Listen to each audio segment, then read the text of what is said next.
तो आज हम लोग पढ़ेंगे कॉम्बिनेशन ऑफ सेल।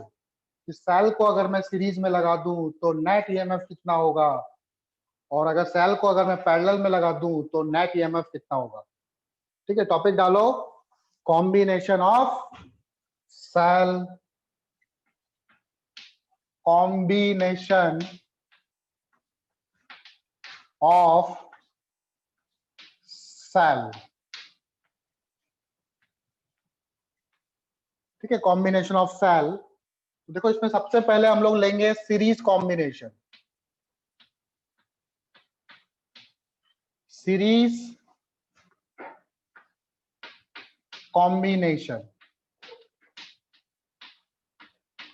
ठीक है, सेल को अगर मैं सीरीज में लगा दूं तो नेट ईएमएफ कितना होगा और नेट पोटेंशियल नेट रेजिस्टेंस कितना होगा। देखो, मान लो मेरे पास दो सेल है, ये इसका इंटरनल रेजिस्टेंस, एक सेल तो ये हो गया, या एक बैटरी बोल सकते हो आप। फिर इसी के आगे मैंने एक और सेल ऐसे लगा दिया, ये एक और बैटरी बन गई। मान लो ये है 10 वोल्ट की और ये है 20 वोल्ट की, दोनों का इंटरनल रेजिस्टेंस भी अलग अलग होगा। मैंने मान लिया इसका इंटरनल रेजिस्टेंस है R1, इसका इंटरनल रेजिस्टेंस है कितना, R2 है।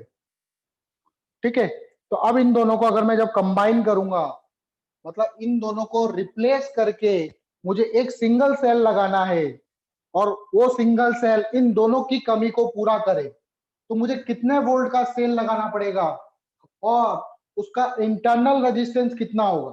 तो देखो, दोनों सीरीज में है, तो देखो माइनस प्लस माइनस प्लस, जब मैं यहां से यहां पर जाऊंगा इंक्रीज कर रहा हूं, ये भी इंक्रीज कर रहा है, तो बताओ दोनों का जो पोटेंशियल डिफरेंस है वो ऐड होगा या सब्ट्रैक्ट होगा। इंदर चंद्रास, इन दोनों का पोटेंशियल डिफरेंस क्या हो जाएगा, नेट। इन दोनों को रिप्लेस करेंगे हम लोग एक सिंगल सेल से, तो सिंगल सेल का पोटेंशियल डिफरेंस कितना होगा, इसका पोटेंशियल डिफरेंस कितना होगा, ऐड हो जाएंगे 30 वोल्ट। ये माइनस प्लस और फिर प्लस वापस से माइनस में जा रहा है। ठीक है, तो इसका मतलब ये इंक्रीज हो रहा है। आप लोगों ने टीवी का रिमोट देखा होगा, टीवी के रिमोट में दो सेल लगते हैं या एक लगता है, दो सर, दो सेल लगते हैं। तो वो दोनों सेल सीरीज में लगे होते हैं या पैरेलल में लगे होते हैं, सर सीरीज में। सीरीज में लगे होते हैं। वो कैसे सीरीज में लगे होते हैं, आपने देखा होगा, उसमें एक सेल को हम लोग सीधा डालते हैं और दूसरे सेल को उसके उल्टा करके डालते हैं। जब उसके अंदर हम लोग डालते हैं सेल को, तो एक सेल जैसे मान लो, तो दूसरे सेल को से उल्टा करके डालते हैं। एक्चुअल में क्या होता है, इस तरह की मेटल की प्लेट होती है पीछे, तो एक सेल का जैसे पॉजिटिव इस तरफ है, तो दूसरे सेल का पॉजिटिव इस वाले से कनेक्ट होगा, और इधर क्या हो जाएगा, इसका नेगेटिव। और ये प्लेट है किसकी, मेटल की प्लेट है। तो ये पॉजिटिव, देखो ये सेल ऐसे करंट जाएगी, तो दोनों कैसे हुए, सीरीज में हुए। तो रिमोट के अंदर जो सेल लगते हैं वो कैसे लगते हैं, सीरीज में लगते हैं। ठीक है, तो उससे क्या होता है, इनका पोटेंशियल ऐड हो जाता है। ये 1.5 वोल्ट की, ये 1.5 वोल्ट की, तो 1.5 प्लस 1.5 3 वोल्ट हो जाता है टोटल। उसी तरह से यहाँ पर 10 वोल्ट की बैटरी है, 20 वोल्ट की बैटरी है, तो टोटल वोल्टेज हो जाएगा 30 वोल्ट। और इसका जो आर इक्विवेलेंट होगा वो क्या हो जाएगा, R1 प्लस R2, क्योंकि रजिस्टेंस भी सीरीज में है, और रजिस्टेंस अगर सीरीज में है तो हमें सीरीज में निकालना आता ही है, R1 प्लस R2 हो जाएगा। आई बात समझ में। चलो आगे देखो, अब मान लो, ठीक है, इसको रब कर रहा हूं मैं। मान लो मेरे पास ऐसे बहुत सारे सेल है, ये इसका इंटरनल रेजिस्टेंस, इसका ईएमएफ दे रखा है E, इंटरनल रेजिस्टेंस R। फिर इसके बाद एक और सेल कनेक्ट कर दिया, वो भी आइडेंटिकल है, इसका ईएमएफ भी E, इसका इंटरनल रेजिस्टेंस भी R। फिर एक और सेल कनेक्ट कर दिया, उसका भी EMF E, internal resistance R। इस तरह से मैंने बहुत सारे सेल करे। कितने सेल करे, n identical cell, n identical cells. n number of cells मैंने सीरीज में कनेक्ट कर दिए, और फिर उसको ऐसे कनेक्ट करके मैंने एक एक्सटर्नली एक रेजिस्टेंस लगा दिया जिसकी वैल्यू है R। अब इस सर्किट में कितनी करंट फ्लो होगी ये I निकालना है मुझे। तो इन सभी सेल को मैं हटा के, इसका EMF भी, इसका रेजिस्टेंस भी R, तो ऐसे कितने सेल है E। तो मुझे इन सबको हटा के एक सेल लगाना है, और उनका रेजिस्टेंस क्या होगा, ये होगा R इक्विवेलेंट और ये होगा EMF इक्विवेलेंट, और एक्सटर्नली इसके अक्रॉस लगा होगा क्या, R। तो इस E इक्विवेलेंट की वैल्यू क्या होगी, R इक्विवेलेंट की वैल्यू, E इक्विवेलेंट की वैल्यू मैं जानता ही हूं कितनी होती है, E इक्विवेलेंट की वैल्यू होगी E plus E plus E plus E, ऐसे कितने टाइम्स तक, N टाइम्स तक। तो कितना हो जाएगा, N हो जाएगा।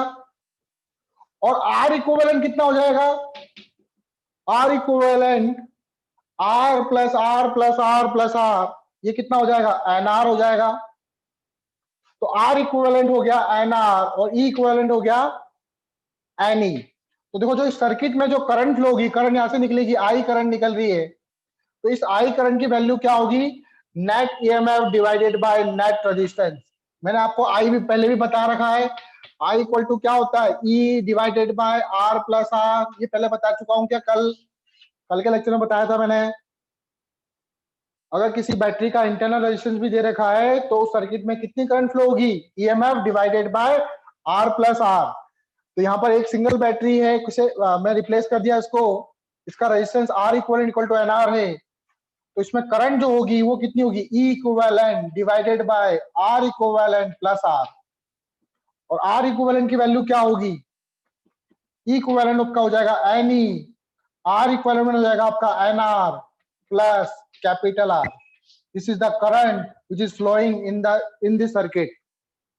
आया समझ में बेटा, नोट कर लो इसको।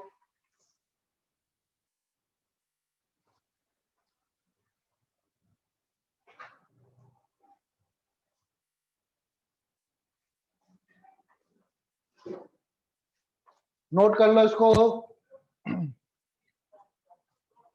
ओके। हो गया बेटा, नहीं सर अभी तो।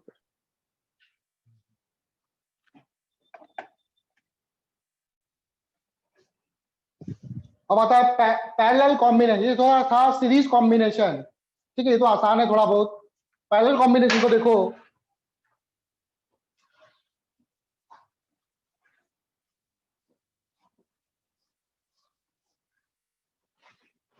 सेकंड है आपका पैरेलल कॉम्बिनेशन, इसको थोड़ा ध्यान से समझना, नहीं तो ऊपर से निकल जाएगा। पैरेलल कॉम्बिनेशन, तो मेरे पास दो सेल है, पहले दो सेल से समझते हैं हम लोग।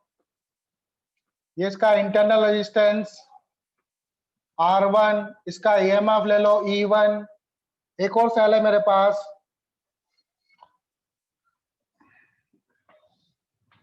ये इसका internal resistance R2, EMF E2। अब इन दोनों को पैरेलली कनेक्ट करेंगे, तो पैरेलली कनेक्ट करेंगे कैसे, इन दोनों पॉइंट्स को जोड़ दो, नेगेटिव नेगेटिव को और पॉजिटिव पॉजिटिव को जोड़ दो, और फिर इसके अक्रॉस मैंने एक एक्सटर्नली रेजिस्टेंस लगा दिया R।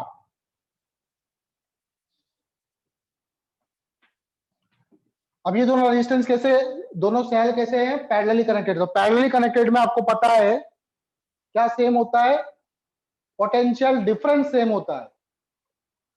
तो इस पॉइंट का जो पोटेंशियल है और इस पॉइंट का जो पोटेंशियल है, इस सेल के अक्रॉस जो पोटेंशियल डिफरेंस आ रहा है, इस सेल के अक्रॉस, ये पूरा सेल होगा, ठीक है, R1 भी इसके अंदर ही आएगा, और इस सेल के अंदर जो पोटेंशियल डिफरेंस है वो दोनों सेम होगा, क्योंकि दोनों कैसे कनेक्टेड है, पैरेलली कनेक्टेड है। अब देखो ये वाली जो बैटरी है, ये बैटरी सपोज करो यहां से I1 करंट फ्लो करवा रही है, और ये वाली बैटरी यहां से सपोज करो I2 करंट फ्लो करवा रही है, और यहां पे आके दोनों का सम हो रहा है I equal to I1 plus I2। तो आप देखोगे इस रेजिस्टेंस के अक्रॉस जो पोटेंशियल डिफरेंस आएगा, V equal to I R पढ़े होगा अपने ओम फ्लो में, तो आई करंट फ्लो कर रही है, तो इस रेजिस्टेंस के अक्रॉस जो पोटेंशियल डिफरेंस आएगा कितना आएगा, आई आर। तो अगर मैं यहाँ पे 0 मानूं, क्योंकि नेगेटिव 0 इस रेजिस्टेंस के अक्रॉस ड्रॉप आ रहा है कितना, आई आर, तो यहां पर पोटेंशियल डिफरेंस कितना आएगा, आई आर। तभी इस रेजिस्टेंस के अक्रॉस पोटेंशियल डिफरेंस कितना आएगा, आई आर। बात समझ में आ रही है? इस रेजिस्टेंस के अक्रॉस पोटेंशियल डिफरेंस कितना होगा, आई करंट फ्लो कर रही है, आर रेजिस्टेंस है, और V इक्वल टू कितना होता है, आई आर होता है। तो देखो Yes, ये sir. वाला टर्मिनल 0, ये आई आर, यहाँ पे आई आर होना चाहिए ना, तभी तो पोटेंशियल डिफरेंस दोनों के अक्रॉस आई आर आएगा, आई आर माइनस 0।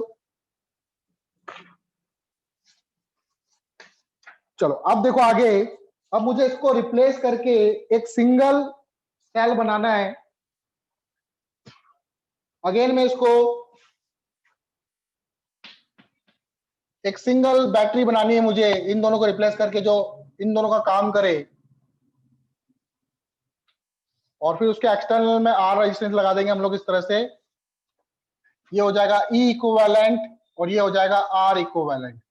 अब यहां पर ई इक्विवेलेंट कितना होगा और आर इक्विवेलेंट कितना होगा, इसकी वैल्यू निकालनी है आपको। इसमें करंट कितनी फ्लो होगी, आई ही करंट फ्लो होगी, और आई जो होगा वो सम होगा किसका, I1 प्लस I2 का। अब देखो इसको कैसे निकालेंगे हम लोग, ये I1 इधर, ये I2 इधर, तो यहां से वापस से ही क्या होगा, आई इधर से आ रही है तो इधर से अलग हो जाएगा, ये I1 हो जाएगा, और ये कितना हो जाएगा इधर की तरफ, I2 हो जाएगा।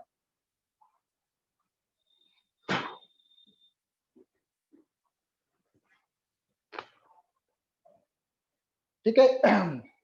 अब देखो मैंने आप लोगों को एक चीज सिखाई थी कि रेजिस्टेंस है और इधर बैटरी है, फिर रेजिस्टेंस, फिर बैटरी बना दो, यहाँ का पॉइंट का ए, ये पॉइंट बी, और सर्किट में करंट फ्लो कर रही है मान लो आई, ये 2 ओम 3 ओम जो भी था बैटरी का, 3 वोल्ट ले लो, 4 ओम ले लो, 5 वोल्ट ले लो। तो V A minus V B निकालना सिखाया था मैंने आप लोगों को,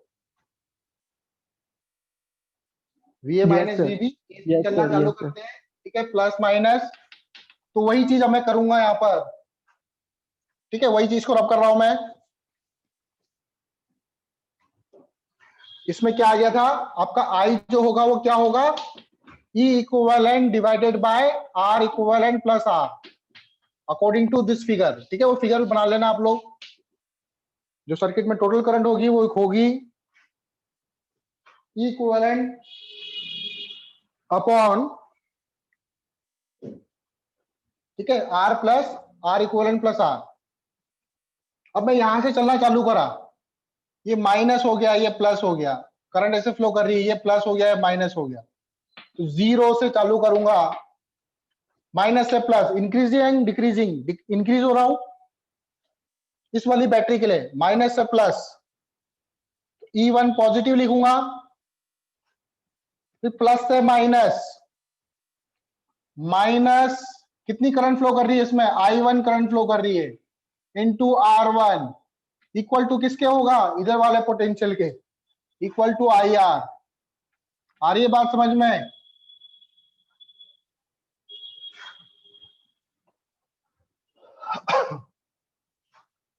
अगर इसको मैं ध्यान से देखूं, इसको मैं I1 से डिवाइड कर देता हूं, सॉरी R1 से, तो इसको R1 से डिवाइड कर देता हूं, इधर भी R1 से डिवाइड कर देता हूं, इधर भी R1 से डिवाइड कर देता हूं, तो इधर क्या हो जाएगा, E1 by R1 minus R1 से R1 cancel, I1 IR by R1। क्या ये बात समझ में आई? आपका फर्स्ट इक्वेशन बन जाएगा। क्या ये समझ में आया क्या? सिमिलरली इस वाले के लिए करेंगे हम लोग, तो क्या आएगा देखो,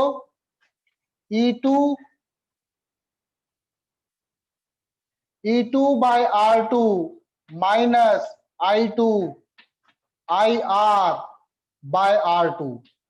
उसी तरह से डैश डैश डैश, मान लो यहाँ पे 2 ही सेल थे, n सेल होते तो मैं लिखता EN R N minus I N I R divided by R N. इन सबको प्लस कर दो, इन सारे को प्लस कर दो, तो देखो E1 R1 E2 R2 EN RN। आप लोगों ने 10th में पढ़ा होगा शायद सबमिशन, ये पढ़ा था क्या सबमिशन वाला साइन?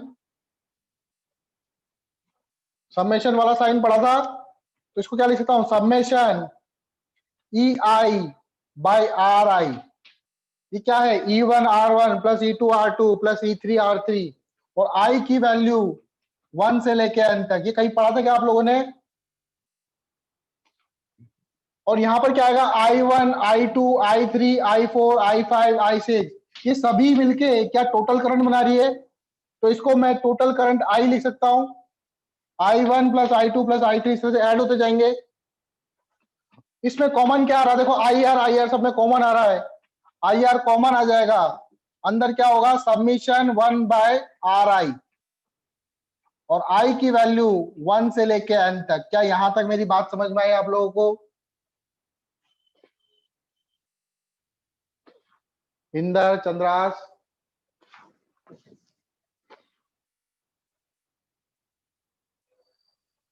Yes sir.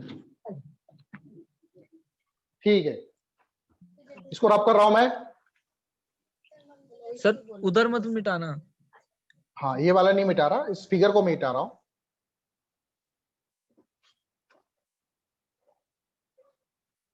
अब मुझे इस फॉर्म में इसको कन्वर्ट करना है, इस फॉर्म में इसको कन्वर्ट करना है।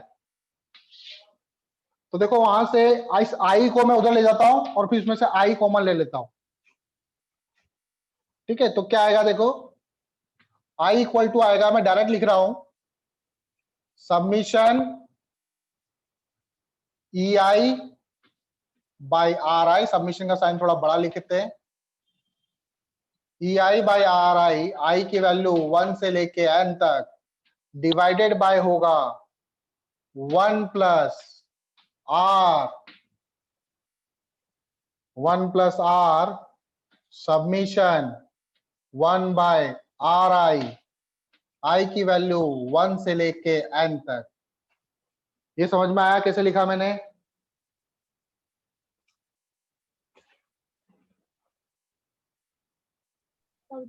Yes sir. अब मुझे इस फॉर्म में कन्वर्ट करना है, इसको उससे कंपेयर करके देखेंगे। तो ये r को मेरे को फ्री करना है, मतलब ये वाली टर्म को मेरे को हटाना है। इस टर्म को कैसे हटा सकता हूं मैं?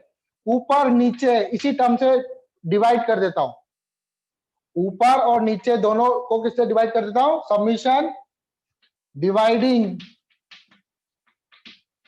Both numerator and denominator by submission 1 by R I, I की वैल्यू 1 से लेके n तक।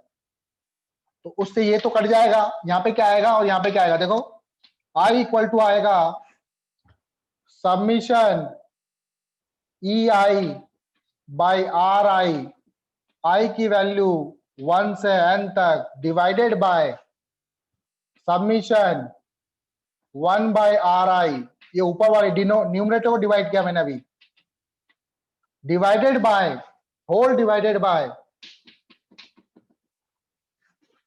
1 divided by submission 1 by R I, I की वैल्यू 1 से n तक प्लस आर। अब इन दोनों इक्वेशन को कंपेयर करो, इसको इसके साथ कंपेयर करो, तो ये वाली जो टर्म्स है क्या ये ई इक्विवेलेंट की तरह काम कर रही है? इसको इसके साथ कंपेयर करो, तो ये ऊपर वाली जो टर्म है क्या वो ई इक्विवेलेंट बन गया आपका? और ये जो नीचे वाली टर्म है क्या ये आर इक्विवेलेंट बन गया? बात समझ में आ रही है इंदर, चंद्रास? Yes sir. तो ई इक्विवेलेंट कितना आएगा, मैं लिख लेता हूं यहाँ पे कि पैरेलल कॉम्बिनेशन में ई इक्विवेलेंट आएगा summation E I by R I value रख देना, आई की वैल्यू 1 से लेके अंत तक बार बार नहीं लिखेंगे हम लोग। Divided by submission 1 by R I, ये आपका ई इक्विवेलेंट होता है। और आर इक्विवेलेंट क्या होता है? 1 divided by submission 1 by R I, ये आपका आर इक्विवेलेंट होता है। इन दोनों को याद रखना है आपको।